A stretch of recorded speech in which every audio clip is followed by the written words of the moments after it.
back. While restaurants are preparing to take the government to court over the alcohol ban, many eating establishments have closed down because of the impact of COVID-19, and they rely heavily on alcohol sales. Restaurant Association of South Africa CEO Wendy speaks to us now. Good morning, Wendy. You know, just when things were starting to look up for the restaurant industry after a very tough couple of months, you've been dealt yet another blow. Just how will this alcohol ban affect the industry this time around? Look, I think it's a ghost town for us out in the restaurant sector at the moment.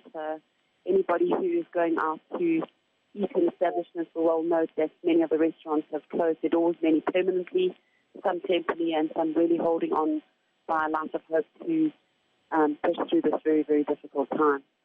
So the plan is to take government to court. On what grounds and what exactly will the argument be? Look, at this point in time, we can't comment on the court case. We'll make the announcement on Tuesday. We are in collaboration with major stakeholders, and we are doing everything we need to do to protect the industry, to support slowing down the curve, and to save lives and livelihoods within our restaurant sector. It's imperative that we get government to consult with us. They have a responsibility to work hand in hand with us to have viable solutions that both help us to save our businesses and in turn us help saving lives and livelihoods. Yeah, now, as you mentioned, you know, we've seen restaurants actually closing down. So is the plan to also link that to the alcohol sales or the lack of alcohol sales? And will the issue with the curfew be addressed at all, Wendy? Absolutely. The curfew is imperative to us. We cannot serve a dinner time trade. To expect people to be out by 8 o'clock and rushing their meal, it's not giving us the margin that we need to be able to trade a full day. And those margins are obviously having a very, very negative impact on the profitability matrix alongside the profitability matrix of the contribution of profitability that alcohol has in terms of the margins to keep our businesses afloat. So it's complex for everybody at this time. We're doing massive retrenchment, permanent retrenchment. It's going to put a lot more pressure onto the UIF anti-TERS, which has not been forthcoming. We're in huge demands with the Minister of Labour to accept those funds to allow us to be able to put staff on short time or to put staff on UIF, which is not forthcoming at this time.